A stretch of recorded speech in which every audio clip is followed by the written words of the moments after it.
Salam əziz şagirdlər, dəyərli biologiya həvəskarları, kanalımızın abunəçiləri və ümumiyyətlə bütün biologiya sevənlər. Bugün 2025-26-cı tədris ilində keçirilmiş Respublika Fənn Olimpiadalarının birinci turunun, yəni rayon şəhər turunun 9-cu siniflərdə istifadə olunmuş suallarının izahına bu videoda baxmağa çalışaq.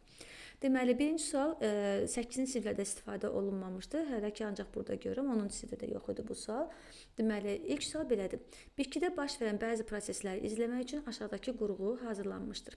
Bu qurğu deyir, nəyi ölçmək üçündür? Yəni, bu qurğuya baxsaq uşaqlar, adətən belə qurğudan, belə bir təcrübədən biz bilirsiniz ki, buxarlanmanın intensivliyini ölçmək üçün istifadə edir. Məsələn, uşaqlar, baxın burada gördüyünüz kimi su var.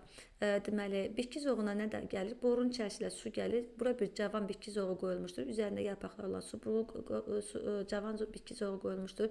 Burada yenə bir boru var, amma burada kran var uşaqlar. Bu kran bağlanmışdır. Çünki belə deyək də, əgər burada su varsa, burada hələ ki su qurtarmayıbsa və deməli bura su qalxarkən bu su burada nə etməkdir? Bu su buradan daşıb tökülməkdir, düzdür? Amma daşıb tökülmür.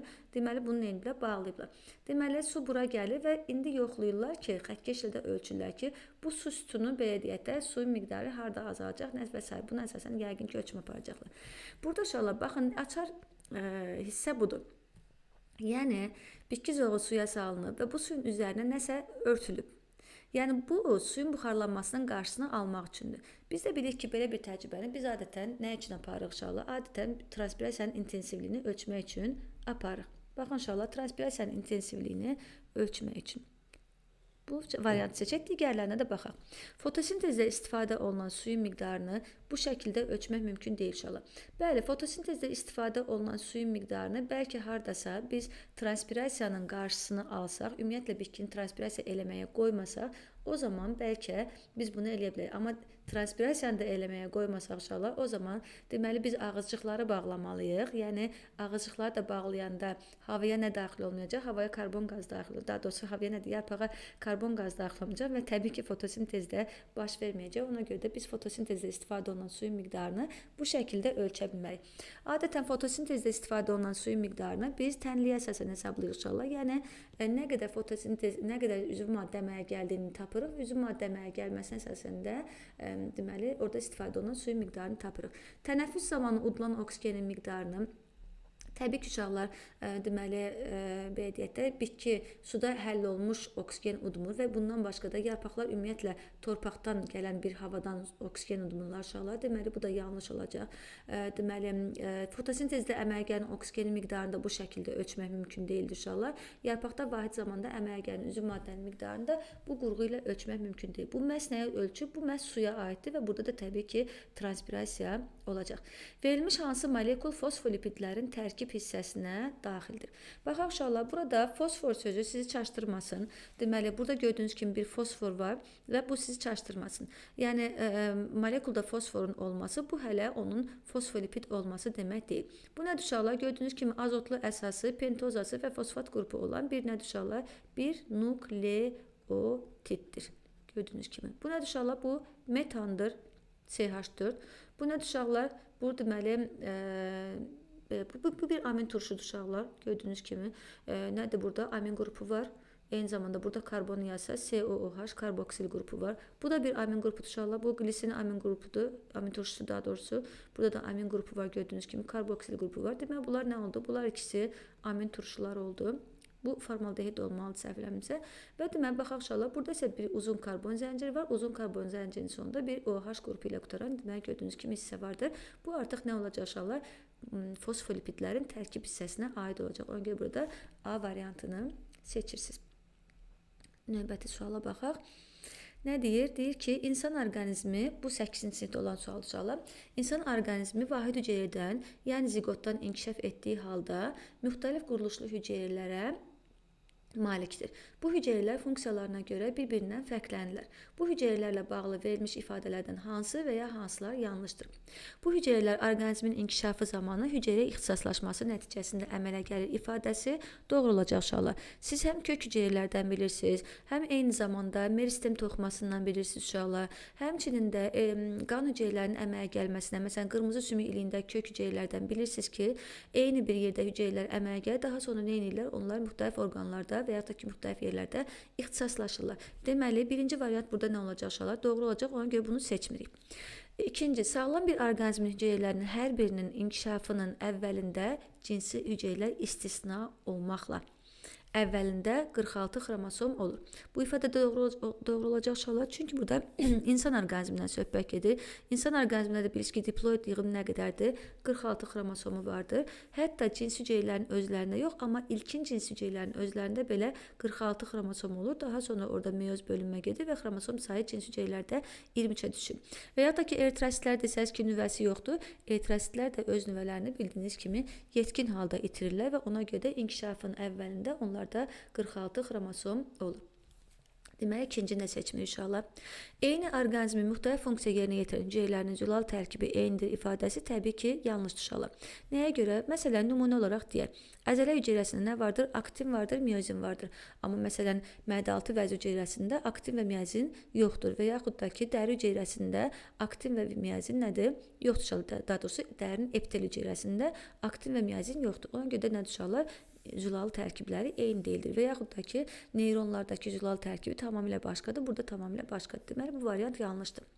Hüceyrə ixtisaslaşması zamanı bəzi hüceyrələr yeni quruluş və hissələr qazandığı halda, məsələn, qamçı qazana bilər, kirpicik qazana bilər və s. Digər hüceyrələr hər hansı bir quruluş və ya hissəsini itirə bilər. Məsələn, eritrositlərin nüvəsini, mitoxondrisini, ribosomunu və s. itirdiyi kimi. Deməli, bu nə olacaq uşaqlar? Doğrudur. Hüceyrə ixtisaslaşması yalnız heyvan orqanizmində baş verə bilər ifadəsi yanlışdır. Çünki biz sizinlə bitkilərin də ixtisaslaşmış toxumalarının hüceyrələrinin olduğunu bilirik uşaqlar. Ona görə də 3-cü və 5-cinin yanlış olduğunu qeyd edirik. 4-cü suala baxırıq. Hüceyrə bölünməsinin müəyyən bir mərhələsinin şəkli verilmişdir. Bu şəkil hansı mərhələyə uyğundur? Əvvələn uşaqlar, burada nəyə çıxırıq? Anafazaları çıxdıq. Anafazalar niyə çıxdıq? Çünki gördüyünüz kimi uşaqlar, burada heç bir qütblərə çəkilmə yoxdur. Ona görə də anafaza nə edirik? Anafazanı çıxdıq. Xromosomların iki xromatidli olması bizə mitoz, meyoz, meyoz birinci, meyoz ikinci profaza olmasını müəyyənləşdirməkdə çətinlik törədir uşaqlar. Çünki bildiyiniz kimi bunların hər üçündə də xromosomlar neçə xromatidlidir? 2 xromatidlidir. Ona görə də bu bizə məlumat verməyəcək. Amma gəlin baxaq buna uşaqlar. Elə bir dənəsin nümunəsinə baxaq. Lap buna baxın, istəyirsiniz buna baxın, daha rahat görmək üçün uşaqlar. Məsələn, tutaq ki, bu hüceyrənin, daha doğrusu xromosomların sentromeridirsə, gördüyünüz kimi burada digər hissələrdə nə var? Birləşmə vardır. Bu nəyə işarədir uşaqlar? Bu konjugasiyaya işarədir. Konjugasiya zamanı isə nə baş verir? Crossing over baş verir. Crossing over nə idi? Gen mübadiləsidir və bu yalnız harda baş verdi? Meyoz birinci fazada baş verdi. Ona görə də bu variantı buradan seçirik. 5-ci suala baxaq. 8-ci sinifdə bunu işləmiş uşaqlar. Nə deyir? Deyir ki, aşağıdakı qrafikdə bir insanın qan damar sistemində damarlar boyunca baş verən dəyişikliklər verilmişdir. Nə deyir uşaqlar bizə? Deyir ki, bu qrafiki yaxşıca incələyin və verilmiş fikirlərdən hansının yanlış olduğunu müəyyən edin. Qanın təzyiqi ürəyə olan uzaqlıqdan, qanın hərəkət sürəti isə mənfəz ölçüsündən asılı olaraq dəyişir. Gəlin baxaq nəyə uşaqlar? Qanın təzyiqinə baxaq. Qanın təzyiqi ürəkdən uzaqlaşdıqca neynədir? Ürəkdən uzaqlaşdıqca gördüyünüz kimi azaldı. Məsələn, burada ürəkdən uzaqlaşdıqca, sonra bilirsiniz uşaqlar, venalar təbii ki, gəlib neyəcəklər? Venalar ürəyə yaxınlaşacaqlar, amma o yaxınlaşmış venalarda da təzyiq bilirsiniz ki, qalxmayacaq. Amma buradan baxanda nə müşahidə edirik? Gördüyümüz kimi qanın təzyiqi ürəkdən damarlar uzaqlaşdıqca azaldı. Məsələn, elə arteriyalarda, baxın uşaqlar, bura nədir? Aortadır, bura arteriyalardır, bu da daha kiçik nələrdir? Arteriyalardır. Və bu kiçik arteriyalara doğru getdikcə uzaqlaşma baş verir və ona görə təzyiq nədir? Azaldı. Amma indi burada baxın uşaqlar, sürətə baxın. Sürət gördüyünüz kimi nədir? Sürət uzaqlaşma ilə əlaqədar deyil uşaqlar. Sürət artıq nədən asılıdır? Mənfəzdən asılıdır. Baxın, demək, kiçik mənfəzdə sürət necədir? Daha böyükdür. Burada kapillərlərin mənfəzinə baxın uşaqlar. Kapillərin mənfəzində sürət nədir? Mənfəz böyüdükcə sürət azaldı. Mənfəz kiçildikcə yenə də sürət nədir uşaqlar? Yenə də sürət artdı. Deməli, bu nədən asıldı? Deməli, bu mənfəzdən asıldı. Ona görə də A variantı burada doğru olacaq. Bunu seçmirik inşallah. Bu məlumatlar ürək ritmlərində problem olan insana aiddir. Çünki ürəyə yaxın arteriyalarda təzyiq ritmik olaraq dəyişir. Təzyiq uşaqlar Ritmik olaraq dəyişdiyini burada siz nə edə bilərsiniz? Müşahidə edə bilərsiniz. Əvvəlcə gördüyünüz kimi daha yüksəkdir. Sonra yavaş-yavaş nə edir? Ritmik olaraq təzyiq yavaş-yavaş aşağı düşdü və ona görə də əslində bu sağlam bir insana aid olan nədir? Məlumatlardır. Ona görə bu variantı da buradan seçmək inşallah. Damarların ümumi mənfəzi artdıqca həm qan təzyiqi, həm də qanın hərəkət sürəti azalır. Gəlin baxaq uşaqlar. Ümumi mənfəzi da artdı. Ümumi mənfəz gördüyünüz kimi kapillərlər də artdı. Və nə baş verdi uşaqlar? Təzyiq azaldı mı? Azaldı. Sürət azaldı mı? Azaldı. Hər ikisində azalma müşahidə etdik. Deməli, bu variantda nə olacaq? Doğru olacaq. Kapillərlər mənfəzin başlanğıcındakı təzyiq, kapillər mənfəzin başlanğıcındakı təzyiq, kapillər mənfəzin sonundakı təzyiqdən böyükdür ki, bu da toxuma ilə mübadilədə əhəmiyyətli rol oynayır. Bu ifadə deməli burada doğru olacaq uşaqlar. Baxaq, gördüyünüz kimi inşallah kapillər mənfəzin başlanğıcında necədir? Gördüyünüz kimi təzyiq yüksəkdir, sonunda isə aşağıdır və ona görə bu deməli doğru olacaq. Biz burada nəyi seçməliyik? Burada B-ni seçməliyik. B artıq burada yanlışdır uşaqlar. B-ni burada seçməliyik. Deməli D variantı burada doğrudur uşaqlar. Gördüyünüz kimi şəkil böyük qan dövranına aid olsa da təzyiq, mənfəz və qanın hərəkət sürətinin dəyişməsi bu xüsusiyyətləri kiçik qan dövranında tətbiq etmək olur. Təbii ki, bu xüsusiyyətləri kiçik qan dövranında da tətbiq etmək olur. Ona görə bu doğru variant olacaq. Bu sual da maraqlı sualdır uşaqlar. Ürək siklinin mərhələləri zamanı mədəcikdə, qulaqçıqda və arteriyada baş verən dəyişikliklər aşağıda cədvəl şəklində verilmişdir. Burada qapaqların vəziyyəti də verilmişdir. Sxem cədvəldəki şaquli oxlar isə qanın hərəkət axın istiqamətini ifadə edir. Bizdən nə soruşur uşaqlar? Bizdən cədvəldə sistola, diastola, açıq və qapalı, yəni qapaqların açıq və qapalı vəziyyətlərini soruşur və deyir ki, hansı bənddə rəqəmlər bu proses və ya vəziyyətə uyğundur. Baxaq uşaqlar, gəlin elə burada yaza baxaq. Deməli, əvvəlcə nəyə baxaq? Əvvəlcə sistolaya baxaq. Sistola qulaqçıqda və mədəcikdə bir dəfə baş verəcək uşaqlar. Baxaq, qulaqçıq gördüyünüz kimi yığıldı, qanı hara ötürdü? Qanı mədəciyə ötürdü. Deməli, bir nədir uşaqlar? Bir sistoladır. Biri yazdıq. Sonra baxırıq, mədəcikdə harada yığıldı? Mədəcikdə 8-də yığıldı və qanı hara ötürdü? Arteriyalara ötürdü və 8 nə olacaq uşaqlar? 8-də sistola olacaq. Diastolaya baxaq. Diastola. Qulaqçıq əgər 1-də sistola eləyibsə, 2-də və 3-də nədir uşaqlar? 2-də və 3-də diastola vəziyyətindədir. 8 əgər daha doğrusu mədəcik 8-də sistola eləyirsə, deməli qulaqçıqlar sistola eləyərkən, yəni 7-də və həmçinin də ümumi boşalma zamanı hansı vəziyyətdədir uşaqlar? Yəni 7 və 9-da nədir? 7 və 9-da diastola vəziyyətindədir. Qapaqların açıq vəziyyətinə baxaq uşaqlar. Baxaq, taylı qapaq burada nə olmalı? 4-də açıq olmalı ki, qanı qulaqçıqda mədəciyə qovsun. Deməli 4 nədir? 4 deməli açıqdır. Taylı qapaq eyni zamanda ümumi boşalma zamanında açıq olacaq uşaqlar. Çünki ümumi boşalma zamanı bilirsiniz ki, qan hardadır? Qan arteriyalardadır və arteriyalarda olarkən aypara qapaqlar bağlıdır. Aypara qapaqlar bağlanarkən taylı qapaqlar nə edəcək? Açılacaq. Altını seçdik. Deməli, aypara qapaqlar isə nə zaman açıqdır uşaqlar? Aypara qapaqlar isə 11-də açıqdır, 10 və 12-də isə bağlıdır. Ona görə 11-i yazdıq bura. Deməli, qapalıya isə hansı uyğun gəldi? Taylı qapaqlar, mədəciklər yığılarkən bağlıdır, yəni 5-də bağlıdır uşaqlar. Deməli, aypara qapaqlar isə həm onda, yəni həm qulaqçıqlar yığılarkən, həm də eyni zamanda ümumi deməli, boşalma zamanı nədir? Ümumi boşalma zamanında onlar deməli qapalıdırlar. Ona görə də baxırıq. İndi uyğunlaşdıraq. 1-8. 1-8 burada C variantına uyğundur uşaqlar. Gəlin baxaq digərlərdə uyğundurmu? 2, 3, 7, 9 uyğundur. 4, 6, 11 uyğundur. 5, 10, 12 də yenə də uyğundur. 6-cı sualdakı sxem cədvəldə verilən sxem əsasında hansı iki nöqtədə təzyiq ən yüksək dəyərə malikdir? Təbii ki, uşaqlar təzyiq harda yüksək dəyərə malik olacaq? Təzyiq mədəciklərin sistolası, yəni 8-də və arteriyalarda, yəni mədəcikdən vurdu birbaşa və vuran kimi arteriyada, yəni aortada ən yüksək təzyiqə qiymətə malik olacaq. Və ona görə də 8-dən 14-ü burada seçdik. Keçək. 8-ci sual uşaqlar. Maraqlı sualdır bu da. Evkaryotlarda hücrəyə daxili mayenin, yəni stazolun daxili membranlar hesabına hissələrə ayrılması demək, o birisində kompartmentalizasiya yazılıb uşaqlar. İndi bilməm, bu kompartmentalizasiyadır ya kompartmentalizasiya hansı ifadə düzgündür adlanır və bunun bir sıra üstünlükləri vardır. Aşağıdakı şəkildə verilmiş kompartmentalizasiya modelinin qazandırdığı üstünlük hansı variantda düzgün verilmişdir? Demək belə uşaqlar. Birinci, membranlar reaksiyaların baş verməsi üçün mövcud səth sahəsini artıraraq enzimatik reaksiyaların sürətini artırır. Gəlin baxaq uşaqlar. Membran belə deyək də o zaman səth sahəsini artırardı ki, bu reaksiyalar membranda baş versin. Amma gördüyünüz kimi membranda deyil uşaqlar, daxildə baş verir. Ona görə də əslində sitazol özü böyük bir nə idi uşaqlar? Sitazol özü böyük bir səth sahəsidir. Membran o səthin sahəsini neynədir? Ayırmaqla əslində səth sahəsini məhdudlaşdırmış oldu. Ona görə də birinci variant nədir? Birinci variant doğru olmayacaq.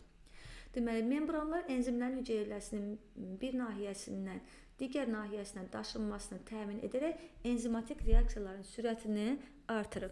Membranlar enzimlərin hüceyrənin bir nahiyəsindən digər nahiyəsinə daşınmasını təmin etdimi? Etmədi uşaqlar. Sadəcə olaraq belə deyək də, hər hansı bir hissədə olan enzimlərin ətrafında nə yaratdı? Membran yarandı və bu mühiti sitoplazmdan neynədi? Ayırdı. Ona görə də ikinci variant burada nə olacaq uşaqlar? Yanlış olacaq. Enzimlər üçün xüsusi mühit təmin edilərək enzimatik proseslərin intensivliyi artırılır. Baxaq uşaqlar, bu mühit nədir? Gördüyünüz kimi burada pH neçədir? pH 4,8-dir. Burada isə neçədir? 7,2-dir. Gördüyünüz kimi zəif qələvi mühitdə deməli enzimlər qeyri-aktivdirlər. pH 4,8-də, yəni turş mühitə keçdikdə isə enzim neynədir uşaqlar? Aktivləşdi. Deməli doğrudan da enzimlər üçün xüsusi mühit təmin olundu və enzimatik proseslərin intensivliyi artdı. Bu doğru olacaq və digər varianta baxaq uşaqlar. Deyir ki, membranlar müxtəlif mühitlərə sahib olan ayrı-ayrı bölgələr yaratmaqla enzimatik reaksiyaların asan tənzimlənməsini təmin edir. Tamamilə bu da doğru olacaq. Ona görə də burada sizinlə hansını seçdik? Üçüncü və dördüncünü seçdik uşaqlar. Y variantı doğru cavabımız oldu. Növbəti suala gəlin baxaq. Deyir ki, bitkilərdə qeyri-cinsi və cinsi çoxalmanın müqayisə etdiyimiz zaman görürük ki, onların hərəsinin özünə aid üstünlükləri vardır. Aşağıda verilmiş fikirlərdən hansı cinsi çoxalmanın qeyri-cinsi çoxalma üzərində üstünlüyü sayılmır? Baxaq uşaqlar, əmələ gələn nəslin uzun müddətli əlverişsiz şəraiti keçirmək üçün xüsusi uyğunlaşmaların olması təbii ki, bu nə olacaq uşaqlar? Təbii ki, bu qeyri-cinsi çoxalmanın cinsi çoxalma üzərində üstünlüyü olacaqdır.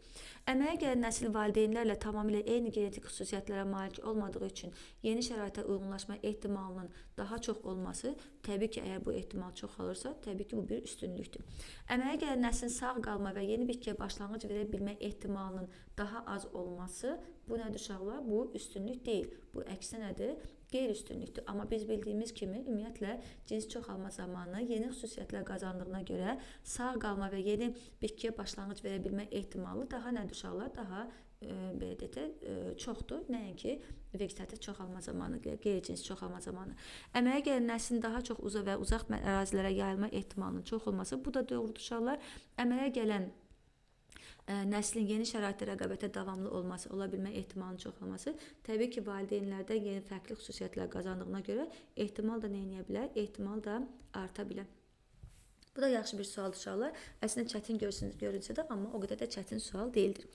Deyir ki, hormonlar endokrin vəzirlər tərəfindən ifraz olunan, birbaşa qana buraxılan və hədəf hüceyrələrə çatdırılaraq özünə məxsus təsirlərə səbəb olan kimyəvi aktiv maddələrdir. Aşağıdakı şəkillər iki müxtəlif qrupdan olan hormonların təsir mexanizmini nümayiş etdirib. Qeyri-steroid, yəni julal və amin təbiətli, yəni suda həll olunan və steroid, lipid təbiətli, yəni yağda həll olunan hormonlar burada gördüyünüz kimi verilmişdir uşaqlar. Aşağıda bizə nə deyir? Deyir ki, böyrəküstü vəz qabıq şöbəsinin və cinsiyyət vəzlərinin ifraz etdiyi hormonlar steroid hormonlar kateqoriyasına aiddir. Digər hormonlar isə qeyri-steroid hormonlar kateqoriyasına aiddir. Gördüyünüz kimi uşaqlar, burada şəkil 1-də nə verilib bizə? Qeyri-steroidlərin, şəkil 2-də isə steroid hormonların belə deyək də hüceyrəyə daxil olma və ondan sonra orada deməli daşınma mexanizmləri verilmişdir. Və deyir ki, bununla əlaqədar olaraq bəzi hormonların hədəf hüceyrələrə təsir mexanizmləri haqqında aşağıdakı mülahisələr yürüdülmüşdür. Hansı mülahisələr düzgündür? Gəlin baxaq uşaqlar. Adrenalin hədəf hüceyrə membranını keçərək sitoplazmanın içərisindəki xüsusi reseptorla birləşir. Baxaq uşaqlar. Deməli, Adrenalinin xüsusi reseptorla birləşməsi üçün, yəni reseptor hormon kompleksi yarada bilməsi üçün uşaqlar onun steroid hormonu olması lazımdır. Adrenalin bildiyimiz kimi böyrəküstü vəzin hormonudur uşaqlar, amma o böyrəküstü vəzin qabıq şöbəsinin yox, hansı şöbəsinin? Beyin şöbəsinin hormonu olduğuna görə deməli o steroid bir hormon deyildir və deməli bu variant nədir? Bu variant yanlışdır.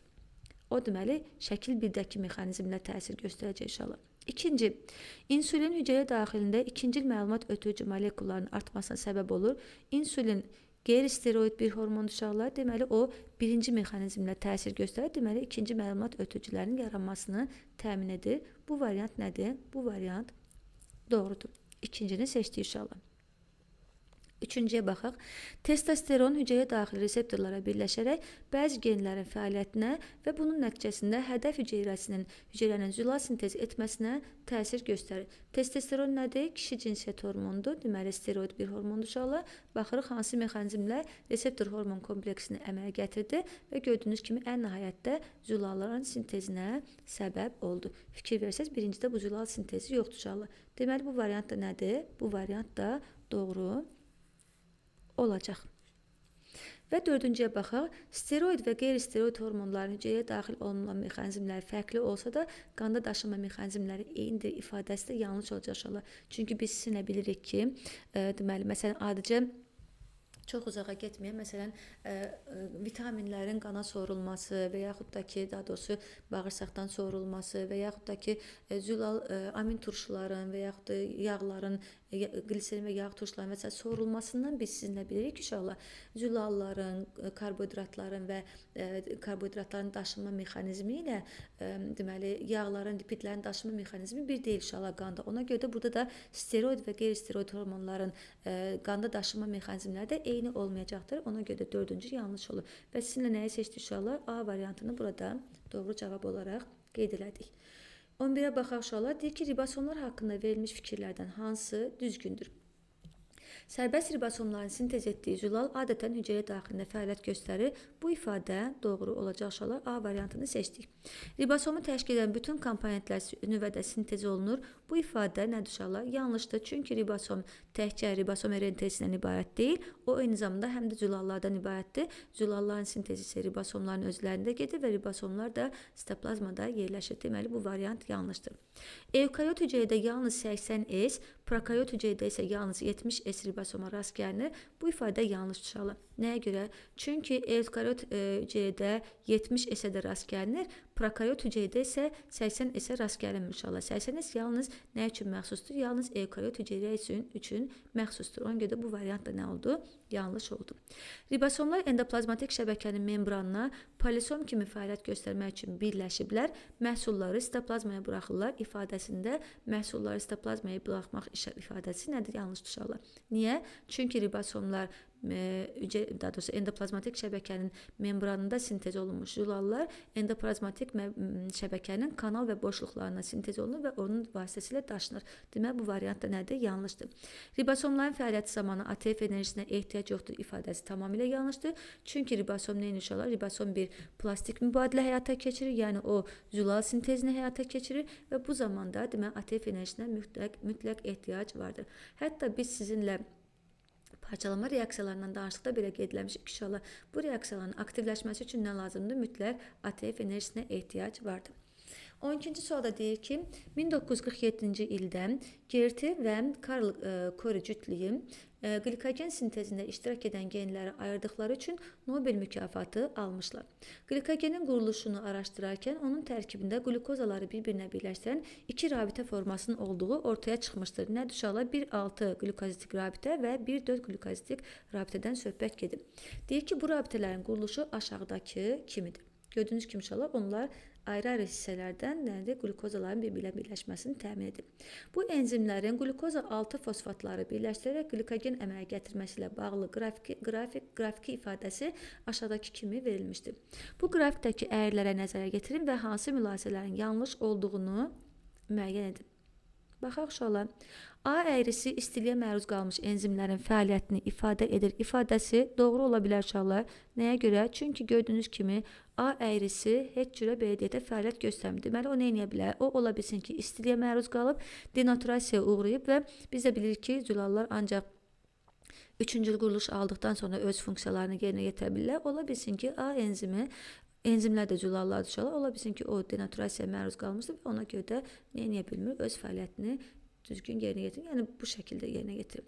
B əyrisi vahid zamanda glikogenə birləşən qlukozanın miqdarını ifadə edə bilməz. Çünki vahid zamanda glikogenə birləşən qlukoza sayı sabitdir və təcrübə boyunca sabit artan xətt olmalıdır. Uşaqlar, deməli, əgər sabit olan olsaydı, o demək ki, artıq nə birləşmir? Artıq glikogenə qlukoza birləşmir. Biz sizinlə nə bilirik? Bilirik ki, məsələn, glikogen sintezi zamanı, yəni polisaxaridlərin sintezi zamanı, ora deməli, belə deyək də, monosaxaridlər birləşdikcə, yəni monomer halqalar birləşdikcə polimerdəki monomer halqaların sayı nə edir? Artır. Demək, ona görə bu artan bir deməli əyri olmalıdır uşaqlar və bu nədir uşaqlar? Bu yanlışdır. Bu ifadə yanlışdır. Ona görə ikincini nədir? İkincini seçdik. Deyir ki, kori cütlüyü glikogenin əmələ gəlməsində glukozanı birləşdirən iki müxtəlif enzim ayırmışlar. Təbii ki, burada uşaqlar gördüyünüz kimi iki dənə rabitə varsa, iki müxtəlif rabitə varsa, deməli iki müxtəlif enzim də olmalıdır uşaqlar. Bu B əyrisinin 40-cı dəqiqədən sonra sabitləşməsinin burada bizə yanlış soruşur. Deməli, bu A-nı burada qeyd eləmişik. A burada yanlışdır uşaqlar. Deməli, daha doğrusu A doğru olduğuna görə A-nı seçmirik. Kori cütlüyü deməli, B əyrisinin 40-cı dəqiqədən sonra sabitləşməsinin səbəbi substrat miqdarının azalmasıdır. B əyrisini sabitləşsəydi, substrat miqdarının azalmasından danışa bilərdik uşaqlar. Konkret olaraq deyə bilməsək də, amma substrat miqdarının azalmasından danışa bilərdik. Amma 40-cı dəqiqədən sonra uşaqlar, baxın, 40-cı dəqiqədən sonra, baxın, gördüyünüz kimi bura uyğun gəlir. Hələ də artma neyini? Artma hələ də davam edir və biz bu B-dən sonrakini görmədiyimizə görə bu artacaqmı, sabitləşəcəkmi? Hələ ki bir konkret fikrimiz yoxdur uşaqlar. Amma orada nə edir? Orada hələ ki artma istiqamətində davam edir. Ona görə də bu elə yəni qrafika əsasən deyə bilərsiniz ki, 4-cü burada nədir? 4-cü burada yanlışdır. Ona görə də biz sizinlə burada 2-ci və 4-cünü seçə bilərik. Keçək 13-cü suala. Deyir ki, aşağıdakı şəkildə atmosfer havasının tipik tərkibini, alveollardakı havanın tərkibini və ağciyərlərə gələn qanda, yəni ağciyərlər arteriyalarında həll olmuş qazları göstərir. Deyir ki, bu şəkillə əlaqədar verilmiş mülahizələrdən hansıları düzgündür? Nəfəslə verilən havada azotun parsial təzyiqinin az olması az miqdarda azotun qana keçməsi ilə əlaqədardır. Bu ifadə yanlış uşaqlar. Baxın, bəli, burada 598-dir. Alveoldakı havada 570-dir. Verilən havada isə nədir uşaqlar? 565 olaraq qayıdıb. Amma bu o demək deyil ki, azot mütləq qana keçib. Çünki biz sizinlə konkret olaraq bilirik uşaqlar, deməli qana da az doğrusu alveoldan yalnız nə keçir? Yalnız oksigen keçir. Qandan da alveola yalnız nə keçir uşaqlar? Yalnız karbon qazı keçir. Ona görə də bu variant nə olacaq? Yanlış olacaq. Bəs deməli sual oluna bilər ki, bəs bu harda itdi? Bilirsiniz ki, uşaqlar tənəffüs yolları, alveolların səthləri özləri də belə deməli nəm səthlərdir və azotun bir qismi orada həll olmuş formada ola bilər. Ona görə də deməli qaytararkən biraz azalmış ola bilər. Oksigenin alveoldakı parsial təzyiqinin atmosfer havasının az olması tənəffüs yollarında oksigenin hüceyrələrə keçməsi ilə əlaqədardır. Bu variant nə olacaq uşaqlar? Bu variant belə deyək də doğru olacaq. Çünki oksigen həqiqətən də tənəffüs yolları, üzr istəyirəm, yanlış olacaq bu variant. Çünki tənəffüs yollarında oksigenin keçməsi uşaqlar, tənəffüs yollarında isə oksigen bildiyimiz kimi heç bir yerə keçmir. Yalnız alveollara gəlməlidir ki, o nə etsin uşaqlar? Alveollardan deməli qana keçsin və ya da ki hüceyrələrə keçsin. Ona görə bu variant deməli yanlış olacaq uşaqlar və daha doğrusu burada tənəffüs yollarından oksigen hüceyrələrə keçmir. Yəni alveoldan da qana keçəcək bilirsiniz. Ona görə də bu ifadə ümumiyyətlə tamamilə yanlışdır. Bu da eynən olduğu kimi nəm səthlərdə, yəni azotda olduğu kimi suda həll olma ilə əlaqədar olaraq oksigenin parsial təzyiqi burada azala bilər. Nəfəslə verilən havanın ümumi təzyiqi atmosfer təzyiqinə bərabər olmaması onu göstərir ki, ağciyərdə hər zaman qalıq hava olur. Nəfəslə verdiyimiz havanın belə deyək də parsial təzyiqinin artıq ağciyərdə qalmış qalıq havaya heç bir dəxli yoxdur uşaqlar. Bu artıq verdiyimiz havanın parsial təzyiqidir və verdiyimiz havanın tərkibini, verdiyimiz havanı axı biz belə deyək də ağciyərlərimizi sıxaraq vermişik uşaqlar. Kiçik bir həcmdən çıxır və demək o kiçik bir həcmdən çıxdığına görə də nə baş verir uşaqlar? Deməli orada qazlar nə edir? Sıxılır və eyni zamanda burada qazların parsial təzyiqində fərq yaranır. Axı biz aldığımız belə deyək də oksigenin bir qismini hara verdik? Oksigenin bir qismini verdik qana, karbon qazı keçirdik bura və beləliklə də ümumi atmosfer təzyiqinə bərabər olmadı. Buradakı verilən havanın ümumi təzyiqi atmosfer təzyiqinə bərabər olmadı. Çünki qazların tərkibi dəyişir uşaqlar və ona görə təzyiqi bərabər olmayacaq və ona görə qalıq hava ilə heç bir əlaqəsi yoxdur. Bu variantı da sildik uşaqlar. Oksigenin molekulyar kütləsinin karbon dioksidə görə az olması və suda yaxşı həll olması onun alveoldan qana diffuziyasını daha sürətli edir. İndi baxaq uşaqlar, deməli oksigenin molekulyar kütləsinin karbon dioksidən az olmasının heç bir dəxli yoxdur uşaqlar. Çünki biz bilirik ki, diffuziya parsial təzyiqə əsaslanır uşaqlar, molekulyar kütləyə yox. Digər tərəfdən də oksigen suya, karbon qaza nisbətən daha yaxşı həll olmuş olar. Çünki oksigen deməli qeyri-polyar bir molekuldur uşaqlar. Karbon qazı isə polyar bir molekul olduğuna görə karbon qazı suda daha yaxşı həll olur. Hətta biz sizinlə qanımızda oksigenin daşınmasını danışanda qeyd edirik ki, oksigen əsasən hemoqlobinlə daşınır, amma karbon qazı isə plazmada həll olmuş halda daha çox daşınır. Demək bu variantda yanlış olacaq. Alveol və qan arasındakı qazlar mübadiləsinə səbəb olan əsas faktor təzyiq qradiyentidir. Bu təbii ki, doğru olacaq uşaqlar, doğru olacaq. Biz sizinlə qatılıq qradiyentindən, təzyiq qradiyentindən danışırıq. Yəni qradiyentlər harda fərqlidirsə, çox olan yerdən aşağı olan yerə doğru nə edəcək? Hərəkət edəcək. Ona görə burada Y variantı doğru olacaq. 14-cü sualda qəşəng sualdır uşaqlar. Ümumiyyətlə sualların hamısını düşünürəm ki, çox düşündürücü, maraqlı, adi KSG, BSG-də rast gəlmədiyiniz, düşünə biləcəyiniz, fikir yürüdə biləcəyiniz gözəl suallardır. Aşağıda 4 məlumat RNT ardıcıllığı verilmişdir və deyir ki, bu RNT ardıcıllıqlarının hansılarının tərkibində bir neçə amin turşusundan ibarət polipeptidi kodlaşdıran parça vardır. A, U, G, yəni adenin, urasil, guanindən ibarət olan kodon nədir? Start kodondur və nəyi ifadə edir uşaqlar? Metianin amin turşusunu bildiyiniz kimi ifadə edir. Metianin bilirsiniz ki, bütün zülal sintezlərində mütləq metianin start kodonu olaraq başlayır, daha doğrusu birləşir, start koduna uyğun olaraq birləşir. Amma sonra əgər zülal metianin amin turşusu ilə başlayırsa orada qalacaq. Əgər zülal metianin amin turşusu ilə başlamırsa, yəni oradan ayrılacaq. Yəni bu o demək deyil ki, bütün zülallar mütləq metianin amin turşusu ilə başlayır. Bu demək deyil uşaqlar. İndi baxaq, burada gördüyünüz kimi uşaqlar, bu cədvəl nahaq yerə 5 ştrix, 3 ştrixi burada qarışdırmayıb. 5 ştrix, 3 ştrix başı var, bir də 3 ştrix, 5 ştrix istiqaməti var. Deməli, DNT ikiləşərkən, DNT replikasiya eləyərkən 5 ştrixdən hara gedəcək uşaqlar? Deməli, 3 ştrixdən daha doğrusu 3 ştrixdən 5 ştrixə gedəcək. 5 ştrixə gedəcək. Məlumat RNT sintezi olunarkən uşaqlar, zəncir 5 ştrix başından 3 ştrix başına doğru oxunacaq. Ona görə baxırıq. Birinci gördünüz ki, 5 ştrixdən haradır? 3-ə doğrudur. Deməli, ikinci və üçünü bu istiqamətdən oxuyacaq uşaqlar biz sizinlə. 5-ci, 4-cünü yenə soldan sağa doğru oxuyacaq. İndi bizə uşaqlar lazımdır ki, oxuduğumuz bax bu zəncirlərdə nə olsun? Oxuduğumuz bu zəncirlərdə A, U, G start kodunu olsun. Baxaq uşaqlar, baxırıq deməli, burada yoxdur, amma burada nə var? Bir start kodon var. Deməli, birincini nə edə bilərsiniz? Birincini seçə bilərsiniz. İkinciniz sağdan sola oxuyaq.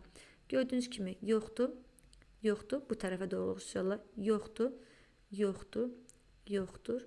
Burada da yoxdur uşaqlar.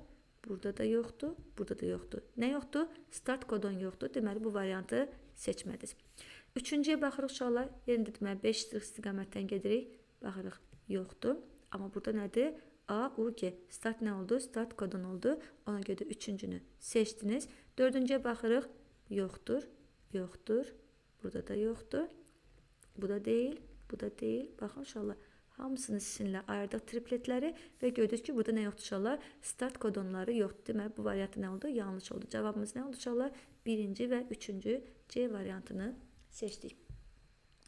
15-ci suala gəlin sizinlə baxaq. Nə deyir? Deyir ki, torlu qişanın sxematik təsviri verilmişdir. Şəkildə hüceyrələr X, Y vəziyyətlə işarələnmişdir və bizdən soruşulur ki, hüceyrələr və onların xüsusiyyətlərinin düzgün uyğunlaşdırıldığı bəndi seçək. Baxaq şola, bu nədir şola? Bu reseptor qatdır. Reseptorlardan hansıdır bu? Çöpcüklərdir. Niyə çöpcüklərdir? Ən azından sayına görə siz bilirsiniz inşallah. Həm də biz nə bilirik? Biz bilirik ki, deməli kolbacıqlar adətən belə deyək də sarı ləkənin düz qarşısında olur inşallah, amma çöpcüklər ətrafa neyləmiş olur? Səpələnmiş olur. Amma bunu siz o qədər də bilə bilməyəcəksiniz inşallah. Amma burada çöpcüklərin sayının çox olmasına əsasən deyə bilərsiniz. Bunlar nələrdir? Bunlar kolbacıqlardır. Kolbacıqlar. Məsələn, burada da görürsünüz, sayı azdır inşallah. Deməli, bunlar nələrdir inşallah? Neyron setidir, təbii ki, bu neyron şəbəkəsidir. Bu nə olacaq inşallah? Bipolyar neyronlardır. Bipolyar neyronlardır. Bipolyar neyron nə olduğunu yəqin ki, bilirsiniz. İnşallah iki qütblü neyronlardır gördüyünüz kimi. Və eyni zamanda bu da nədir inşallah? Bu da qanglion hüceyrələrdir. Yəni bunlar da əslində nələrdir? Neyronlardır. Amma onlar nəyi yaradacaqlar? Onlar gördüyünüz kimi bipolyar neyronlardan siqnalları aldılar və sinirləri yaratdılar. Xırda sinirlər yaratdı. Nəhayətdə onlar da görmə sinirini formalaşdırmış olacaqlar gördüyünüz kimi. Yəni onların aksonları artıq görmə sinirini formalaşdıracaq. Baxaq bizə nə deyir inşallah? Bu niyə həmişə belə qaçır? Deyir ki, X müxtəlif rəngləri görməyə xidmət edir. İfadəsi doğru olacaqmış inşallah. Bunu seçə bilərmi? Seçə bilmərik. Çünki bu kolbacıqlara aiddir. Biz öyrəndik ki, müəyyənləşdirdik ki, X nədir? X çöpcükdür. Alatoran işıqda görməni təmin edir. Buna baxaq inşallah. Tərkibində rodopsin var. Buna da baxaq. Çünki biz iki pigmentdən danışırıq inşallah. Rodopsindən danışırıq, bir də rodopsindən danışırıq. Rodopsinin tərkibində A vitamini var. A vitamini olması isə bu çöpcüklərdən xəbər verir bizə. Çünki biz bilirik ki, A vitamini çatışmadıqda toyuq korluğu baş verir inşallah. Toyuq korluğu da bilirsiniz ki, çöpcüklərlə əlaqədardır. Deməli, ona görə bu varianta baxaq. Sayı digər növ fotoreseptorlardan çoxdur. Bu varianta da baxaq inşallah. Əsas 3 növ vardır. Bu variantın üstündən xətt çəkdik. Çünki bu əsas 3 növü olmaq bu kolbacıqlara aid inşallah. İndi baxaq inşallah. B variantına baxaq. Y hərəki neyronlardırmı? Y hərəki neyron ola bilməz inşallah. Çünki bu hissi bir sinirin yaranmasına səbəb olacaq. Deməli, bu nə cür inşallah? Hissi neyronlar olacaq. Deməli, bu variant getdi. B variantını çıxartdıq. Fəaliyyət potensialı yaratmırlar. İstənilən bir neyronda inşallah biz sizinlə fəaliyyət potensialı haqqında danışırıq. Bir də ki, nə baş verdi? Qalxdı. Sonra neynədi? Endi, yəni membran potensialı, deməli, yəni depolarizasiya, polarizasiya, repolarizasiya və s. danışmışıq. Deməli, bu variantda nə oldu inşallah? Bu variant da üstündən xətt çəkdik. İndi baxaq görək burada uyğun gəlirmi? Kör nöqtədən keçirlər. Bəli, bunlar hamısı gəlirlər. Kör nöqtədə neynirlər? Kör nöqtədə birləşirlər və nəhayət görmə sinirini yaradaraq oradan neynəyəcəklər? Çıxacaqlar. Deməli, buradan keçirlər. D variantında bu doğru oldu. Z-ə baxırıq inşallah. Bir neçə fotoreseptordan gələn siqnalı toplayıb və birləşdirib baxırıq. Gördüm 1, 2, 3 dənə fotoreseptordan gələn siqnal neynədi? Topladı və neynədi? Sonra gördüyünüz kimi birləşdirərək sonra ötürdü inşallah. Deməli, bu variant nə olacaq? Doğru variant olacaq. Ona görə də burada sizinlə D variantını seçdik. Digər suala baxaq. Həkimlər tez-tez normal fəaliyyət potensialını bərpa etmək üçün dərmanlardan istifadə edirlər. Aşağıdakı qrafikdə bu dərmanlardan birinin təsirini göstərir. Deməli, burada gördüyünüz kimi qırıq-qırıq xətlər dərmanlar, qırıq olmayan xətlər isə normal halda, yəni dərmansız halda olduğunu göstərir. Deyir ki, qrafikə əsaslanaraq bu dərmanın membran potensiallarına təsiri haqqında hansı nəticəni çıxarmaq olar? Repolarizasiyanı gecikdirir, çünki kalium ionlarının sitoplazmaya daxil olmasının qarşısını alır. Əvvəlcə nəyi yadımıza salaq uşaqlar? Biz sizinlə, deməli, kardioqramdan danışarkən kardioqram haqqında bir videomuz var. O videoda əslində biz bu barədə biraz danışmışıq inşallah. Amma gəlin burada da biraz təkərlər. Yəni neyronlarda da qeyd eləmişdik ki, həmin bu şəkildə baş verir inşallah. Hüceyrənin tərkibində nə var? Hüceyrənin tərkibində sitozolda həmişə kalium var inşallah. Xaricdə isə nə var? Xaricdə isə deməli natrium ionları vardır.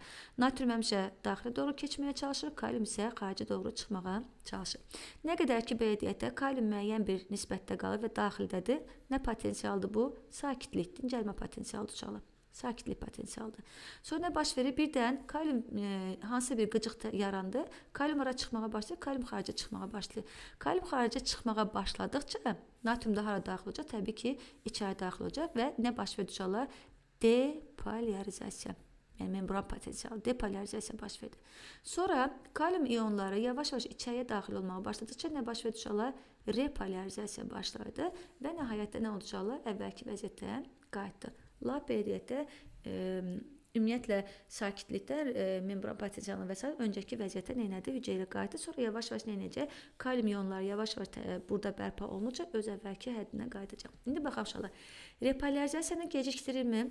Baxaq. Repolarizasiya gördüyünüz kimi eyni nöqtədə nədir? Eyni nöqtədə başladı. Çünki kalium ionlarının sitoplazmaya daxil olmasının qarşısını alır. Əgər kalium ionlarının sitoplazmaya daxil olmasının qarşısını alsaydı, o zaman repolarizasiya ümumiyyətlə denilməzdi, baş verməzdi. Deməli, A variantı nə oldu uşaqlar? A nəticəsini çıxarda bilmirik. Neyronun xaricində kalium ionlarının yığılması nəticəsində depolarizasiyanı gecikdirir. Baxır uşaqlar, depolarizasiya gecikdirmi? Gecikmədi. Dərmansız halda da eyni nöqtədə başlamışdı, eyni nöqtədə bitmişdi. Burada da eyni şeydir uşaqlar. Deməli, bu variantda nə olacaq? Yanlış olacaq. Membranın kalium ionlarına keçiciliyinin azalması səbəbindən sakitlik potensialını uzadır. Sakitlik potensialı uzanıb uşaqlar, uzanmayıb. Gördüyünüz kimi, olduğu kimi qalıb. Membranın kalium ionlarına, bunu dedik. Sitoplazmadan kalium ionlarının çıxma sürətini azaltmaqla fəaliyyət potensialını uzadır. Baxın uşaqlar, sitoplazmadan kalium ionlarının belə deyək də, çıxma sürətini nədir? Çıxma sürətini azaltmaqla fəaliyyət potensialını uzadır ifadəsini burada nə edə bilərik? Burada deməli qeyd edə bilərik. Nəyə görə uşaqlar? Çünki gördüyünüz kimi baxın, depolarizasiya və sonra belə deyək də, kaliumun nələməsi baş verir? Kaliumun geriyə qayıtması, yəni sitoplazmaya qayıtması baş verir. Fikir versəz, bu proses bir qədər nədir? Bu proses bir qədər uzandı. Məsələn, əvvəl əyri bu şəkildə aşağı düşürdüsə, indi artıq nə edib uşaqlar? İndi artıq bu şəkildədir. Deməli, baş verən fəaliyyət, yəni depolarizasiya ilə repolarizasiya arasındakı məsafə nə edir uşaqlar? Zaman nə edir? Artdı. Artdısa, deməli, fəaliyyət potensialı nə edib uşaqlar? Fəaliyyət ki, bunun hamısını əhatə edir, düzdür uşaqlar? Fəaliyyət potensialı nədir? Fəaliyyət potensialı uzandı variantı burada doğru olacaq. Natrium ionlarının membrana daxil olmasını gecikdirərək depolarizasiyanı uzadır uşaqlar. Depolarizasiya uzanmayıb. Baxın uşaqlar. Depolarizasiya uzanmayıb. Amma repolarizasiya nədir? Repolarizasiya eyni vaxtda başladı uşaqlar, gecikmədi. Amma bir qədər nədir? Uzandı. Nəticədə fəaliyyət potensialı nəmiş oldu? Uzanmış oldu. Ona görə burada cavab olaraq nəyi seçdik? D variantını seçdik. D vitamininin quruluşu aşağıdakı şəkildə verilmişdir və bizə deyir ki, steroidə bənzər quruluşa malik bu molekulun bağırsaq divarı epitelsin membranlarından xaricə çıxmaqdan danışır. Düzdür uşaqlar? Hansı yollarla? Baxın, burada yollarla deyir, keçir. Əgər hansı yol və ya da ki, yollar desəydi, o zaman biz bəzən çaşıb bəlkə də burada bir variant seçə bilərdik. Amma burada nə deyir? Yollarla deyir. İndi baxaq uşaqlar. Bu bir steroid hormondur. Yəni yağda həll olan bir nədir uşaqlar? Yağda həll olan bir maddədir. Və deməli, o sadə difuziya ilə nə edə bilər? Sadə difuziya ilə keçə bilər. Çünki bildiyiniz kimi, membran necədir uşaqlar? Membran bildiyiniz kimi iki lipid cərgəsindən təşkil olunmuşdur. Lipidlər də nədir? Yağa bənzər maddələrdir və yağda həll olmuş maddələr lipidlərdən rahatlıqla nə edir? Bu belə süzülüb keçir uşaqlar. Aydındırmı? Və buna biz nə deyirik? Sadə difuziya deyirik. Deməli, sadə difuziya bu lipidə aid ola bilər. Yəni steroidə bənzər bu quruluşa aid ola bilər. Biri seçdik. Asanlaşmış difuziyaya ehtiyac varmış uşaqlar. Asanlaşmış difuziya nə idi? Zulaldır məsələn, tutaq ki, bu zulalın daxilindən bir kanal açılır və həmin kanaldan suda həll olmuş membrandan keçmək ölçüsü membrandan keçməyə uyğun olan, amma suda həll olan, yəni yağda həll olmayan, suda həll olmayan maddələr sadə difuziya ilə yox, hansılarca asanlaşmış difuziya. Məsələn, suda həll olmuş, deməli, həll olan amin turşuları götürə bilərsiniz, glukozanı götürə bilərsiniz ki, onlar asanlaşmış difuziya ilə buradan keçəcəklər. Deməli, bu steroidə bənzəri quruluşun buna ehtiyacı yoxdur uşaqlar. İndi baxaq, endositoza ehtiyac varmı? Endositoz hüceyrənin daxilinə keçmədi. Bu isə bağırsaq epitelsinin membranından nə edir? Xaricə çıxır. Deməli, endositoz deyil. Eksositozu burada nə edə bilərsiniz? Seçə bilərsiniz. Eksositoz nədir? Xaricə çıxmadı. Cavabımız nə oldu? Birinci və dördüncü oldu uşaqlar. Bunu seçək. Amma bir də buna izah etməyə çalışaq. Deməli, biz dərsliyimizdə D vitamininin eksositoz vasitəsilə hüceyrədən xaric olduğunu oxumamışıq uşaqlar. Yəni belə bir yoxdur. Amma bəzi yerlərdə, məsələn, mən oxumuşdum. Orada deyir ki, D vitamini bəzən bəzi zülallarla birləşib o şəkildə daşınır. Zülallarla birləşib bu şəkildə daşındıqda təbii ki, o zaman nəyə ehtiyac olacaq? Eksositoza ehtiyac olacaq. Çünki zülal artıq böyüdü şala və o sadə diffuziya yolu ilə bax bu deməli membrandan nə edə bilməz? Keçə bilməz. Yəni mən bunu bu cür bilirəm. Bəlkə də hardansa başqa məlumatlar araşdırıb tapa bilərsiniz inşallah. Anesteziya olunmuş dovşanların buynuz qişasının xarici səthindən müxtəlif məsafələrdə oksigenin qatılığı ölçülmüşdür. Bu ölçmələr buynuz qişadanın daxilində yerləşən sulu mühitə qədər davam etdirilmişdir və bu zaman oksigen qatılığında kəskin artış müşahidə edilmişdir. Qrafik bu ölçmələrin nəticələrini göstərir. Şöyle oksigenin qatılığının artması, hardasa artması onu göstərir ki, həmin hissədə oksigen daha çox istifadə olunur və ona görə də ora oksigen daha çox neyinir inşallah? Daha çox cəlb olunur. İndi baxaq inşallah.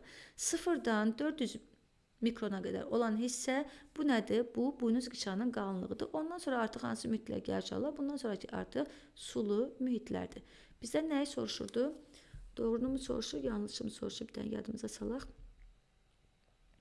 Aha, yəqin aşağıdadır. Deməli, soruşur ki, bu araşdırma nəticələri ilə əlaqədar verilmiş mülahizələri incələyin və düzgün bəndi seçin. Baxaq inşallah. Bu araşdırma nəticəsində aydın olur ki, məsafə artdıqca diffuziya intensivliyi həmişə azalmır. İnşallah biz sizinlə burada, belə deyək də, oksigenin qatılığını görürük, amma burada diffuziyanın intensivliyi ilə bağlı bizim heç bir məlumatımız yoxdur inşallah. Heç bir məlumatımız yoxdur. Yəni burada oksigen toplandı, amma rahat diffuziya etdim və ya da ki, məsələn, burada gördüyünüz kimi oksigenin miqdarı necədir? Azdır. Yəni buradan biz belə bir nəticə çıxarda bilərikmi ki, oksigenin miqdarı ona görə azdır, çünki sürətli diffuziya edib inşallah. Belə bir nəticə çıxarda bilərik, çıxarda bilmərik. Çünki yəni bu diffuziya haqqında bizə nə vermiş inşallah? Bu qrafik diffuziya haqqında bizə məlumat vermir. Ona görə də buradan siz diffuziya haqqında məlumat əldə edə bilməzsiniz. Buynuz qişadanın içəridəki sulu mühitdə oksigenin qatılığının kəskin artışı sulu mühitdə oksigen istifadəsi olmadığına görədir. Əksinə, oksigen burada artıbsa, şala qatılığı artıbsa, deməli sulu mühitdə oksigenə nə vardır? Ehtiyac vardır və ona görə də oksigen burada daha çox toplanmağa başladı. Oksigenə ehtiyac olmayan yerdə oksigen toplanmış şala. Deməli, buynuz qişanın səthindəki hüceyrələr ölü hüceyrələr olduğu üçün onlar oksigen istifadə etmirlər. Buna görə də oksigen qatılığı içəriyə doğru azalır. Yəni inşallah biz sizinlə bilirik ki, buynuz qişanın ümumiyyətlə hüceyrələri canlı hüceyrələrdir və orada ölü hüceyrələr deyil inşallah. Bundan başqa biz sizinlə nə bilirik? Bilirik ki, buynuz qişa baxın burada Y variantında dediyi kimi, buynuz qişanın böyük hissəsi oksigeni havadan yox, qandan götürür ifadəsi yanlışdır. Çünki buynuz qişanın böyük hissəsi inşallah oksigeni hardan götürür? Deməli, havadan götürür. Havadan götürürsə, deməli xarici səthdəki hüceyrələr canlı hüceyrələrdir və onların oksigenə daha çox nəyi vardır? Ehtiyacı vardır. Eyni zamanda burada baxın inşallah, buynuz qişanın xarici səthindəki oksigen qatılığına baxın. Görün nə qədər oksigen qatılığı var. Deməli kifayət qədər orada nədir? Oksigenə ehtiyac olduğuna görə oksigen orada daha çox nəmişdir? Toplanmışdır. Deməli biz sizinlə bu variantda nə hesab edirik inşallah? Yanlış hesab edirik. İndi baxaq bura. Dovşanın buynuz qişasının qalınlığı təxminən 0,4 mm-dir. Gəlin bunu hesablayaq inşallah. Burada bizə nə ilə göstərib? Mümetr. Yəni bu nədir? Mikrometrdir. Düzdür inşallah. Biz də sizinlə bilirik ki, 1 mm bərabərdir neçəyə? 1 mm bərabərdir 1000 mümetr. Yəni 1000 mikrometr. Düzdür inşallah. Əgər deməli 1 mm 1000 mm-dirsə, o zaman 400 mm neçə olacaq inşallah? 400-ü 1000-ə böləcəyik və tapırıq ki 0,4 nədir? Millimetrə bərabərdir. O zaman cavabımız nə oldu? Cavabımız D variantı oldu. Nə deyir? 19-cu sualda deyir ki, aşağıdakı şəkildə, bu da qəşəng sualdır uşaqlar. Bununla bağlı kanalımızda qanın tərkibi və funksiyaları adlı videomuz var uşaqlar. Orada biz sizinlə limfositlərin növlərindən, limfositlərin fəaliyyətləri haqqında danışmışıq. Həmin videodan da bunu öyrənə bilərsiniz uşaqlar. Deyir ki, aşağıdakı şəkildə immun cavab reaksiyasının bir forması sxem şəklində verilmişdir. Deyir ki, antigen təsirindən qanda antiteli miqdarındakı dəyişiklik qrafiki aşağıda vermiş, daha doğrusu antigen təsirindən qanda antitelin miqdarındakı dəyişiklik qrafiki verilmişdir. Demək, gördüyünüz kimi inşallah, baxın, ilkin yoluxma zamanı antitel nədir? Ümumiyyətlə yoxdur. Sonra yavaş-yavaş nə elədi? Antitel yarandı və sonra yavaş-yavaş azaldı. Amma nə eləmədi inşallah? İtmədi inşallah. İkinci dəfə məruz qalanda gördüyünüz kimi antitelin miqdarı sürətli şəkildə nə elədi? Artdı, qatlığı artdı. Bu o demək ki, orqanizm artıq buna uyğun antitellər var idi və onu yadında saxlayıb, bu genləri yadında saxlayıb, antigenləri yadında saxlayıb və ona qarşı antiteli o dəqiqə nə etdi? O dəqiqə sintez etdi. Bu nəyin hesabına baş verəcək? Demək, baxaq uşaqlar. A burada nədir? A burada antigendir. Yəni hər hansı bir mikroorqanizmdir və s. Patoloji bir hüceyrədir uşaqlar. B burada nədir? B burada limfositdir. Nə baş verdi? Antigenlə limfosit nə elədi uşaqlar? Reseptorlar gördüyünüz kimi birləşdi. Bir kompleks yarandı. Daha sonra uşaqlar nə oldu? Buna əsasən digər B limfositlərə ötürüldü məlumat və B limfositlərinin sayı başladı nə etməyə? Artmağa. B limfositlərinin sayı artarkən gördüyünüz kimi iki istiqamətə hüceyrə əmələ gətirdi. Bir istiqamətdə əmələ gələn hüceyrələr nə hüceyrəsi uşaqlar? Plazma hüceyrəsidir və bunlar antitellər yaradaraq bu antigenə qarşı nə aparacaqlar? Mübarizə aparacaqlar. Digər hissəsi fikir verəcəz, kənardadır uşaqlar. Bu artıq mübarizədə iştirak eləmədi. Bunlar isə nə hüceyrələrdir? Bunlar isə yaddaş hüceyrələrdir. Həmin bu yaddaş hüceyrələri həmin o antigenin zülallarını yadında saxlayacaq və ona qarşı nə aparacaq? Digər gələn dəfə antitel sintezi olunmasını təmin edəcək. Və bu da nə oldu uşaqlar? Cavabımız D variantı oldu. Və nəhayət keçək 20-ci suala. 20-ci sualda bizə nə deyir inşallah? Deyir ki, aşağıdakı qrafik müxtəlif DNT nümunələrinin tərkibi ilə denotrasiya temperaturu arasındakı əlaqənin araşdırıldığı eksperimentin nəticələrini göstərir. Denotrasiya temperaturunda DNT-nin iki qat spiralı ayrılaraq iki ayrı zəncirə parçalanır. İki DNT nümunəsi müqayisə edilmişdir. Biri yalnız PQ cütlərindən, digəri isə yalnız RS cütlərindən ibarət olan nümunələrdir uşaqlar. P, Q, R və S hərfləri DNT-də mövcud olan müxtəlif azotlu əsasları təmsil edir. Baxaq uşaqlar, gördüyünüz kimi istər PQR, istər PQ, istərsə RS belə deyək də nələri azotlu əsasları demək gördüyünüz kimi komplekslər, daha doğrusu belə də cütləri eyni temperatura məruz qalıblar. Yəni hər ikisi eyni 95 dərəcə Celsius temperatura məruz qalıblar. Amma gördüyünüz kimi inşallah PQ cütündə tək zəncirli DNT nümunələrinin faizi artıb. Bu demək ki, PQ cütü daha çox nə edib inşallah? Daha çox denaturasiya olur və zəncirlər daha çox açılıb inşallah. RS cütündə isə uşaqlar gördüyünüz kimi tək zəncirli DNT nümunələrinin faizi aşağıdır. Deməli 95 dərəcə Celsius RS cütündəki zəncirləri, tək zəncirlərin hamısını açmağa nə etmir uşaqlar? Kifayət etmir. Yəni daha böyük temperatur lazımdır ki, tək zəncirli DNT nümunələrinin faizi artsın. İndi baxaq uşaqlar. Biz də sizinlə nə bilirik? Bilirik ki, adeninlə timin arasında neçə qat rabitə var? 2 qat rabitə var. Guaninlə sitazin arasında isə 3 qat rabitə var uşaqlar. Bu da demək ki, guanin elə adenin və timin deməli arasındakı rabitələr qırılırkən burada nə olacaq? Biri qalacaq. Deməli daha böyük temperatura ehtiyac var ki, buradakı da nə etsin? Buradakı da qırılsın. O zaman nə olur uşaqlar?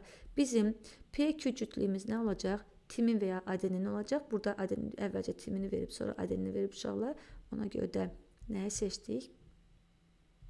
D variantı uyğun gəlir gördüyünüz kimi. Timin, adenin, RS isə sitazin və guanin olacaq. D variantını seçdiniz. Beləliklə, bu 9-cu siniflərdə birinci turda istifadə olunmuş 20 sualın izahı idi uşaqlar. Ümid edirəm ki, izahlarım sizə aydın olar. Ümid edirəm ki, mənim də videolarımın sizə hansısa bir faydası toxunar. Bilirəm, əminəm ki, artıq bu videolar sizə izah edib paylaşanlar olub. Yəni mənim izahlarım bir qədər gecikmiş izahlardır uşaqlar. Çünki mən gündüzlər video yazmağa imkan tapmıram. Ümumiyyətlə video yazmağa belə deyək də vaxtım çox az olur. Gecə saatlarda işləyirəm bu videoları. Amma bütün hallarda hər kəsin öz izah etmə üsulu vardır. Bəlkə kimsə hansısa sözlərdən istifadə edəndə daha aydın olur uşaqlara. Və mən də ona görə də istədim ki, bizim də kanalımızda bu sualların izahı olsun. Beləliklə hər birinizə uğurlar arzulayıram. Növbəti turda hər birinizi görməyi diləyirəm. Xoş xəbərlərinizi gözləyirəm. Növbəti videolarda görüşənə qədər özünüzə yaxşı baxın, sağlıqla qalın.